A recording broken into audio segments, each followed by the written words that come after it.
In this presentation, I want to look at the argument that economic growth is the best way of measuring progress, the progress of a society. I think most people agree that if the economy is growing, then things are generally improving for that society. However, there are a number of arguments against this idea that economic growth is the best measure of progress for all societies. And that's what I want to talk about first.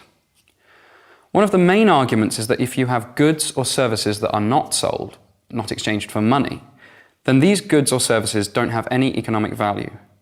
For example, when people produce their own food or take care of someone who is sick or look after an old person in their own home, no economic value is placed on this.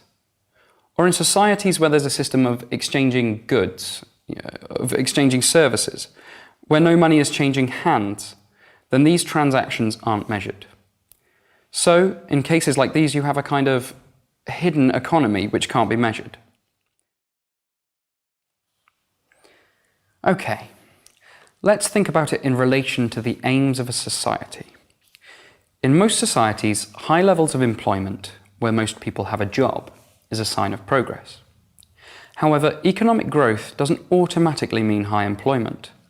For example, when the economy is growing, you often have technological advances taking place, and these technological advances can actually reduce employment, especially in areas like manufacturing or agriculture. If technology starts to do the work that was previously done by people, then obviously more people will be unemployed, without a job. And this has a negative effect, because there are fewer people spending money keeping the economy growing. And low levels of employment also have other effects on people's health, on their psychological well-being, educational opportunities, levels of crime, and so on.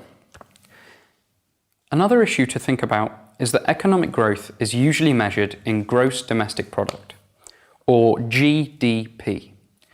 GDP is the total value of all goods and services in all sectors produced by a country in 1 year.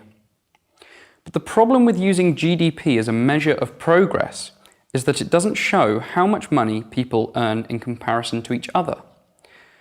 Who is rich and who is poor, basically. So you can have a situation for a small percentage of the people where their income is increasing drastically, but for most other people, there's very little increase in their income and their living standards. So growth doesn't mean that everyone is getting richer, only that some people are getting richer. In fact, there are signs in some societies where the gap between the rich and the poor is increasing.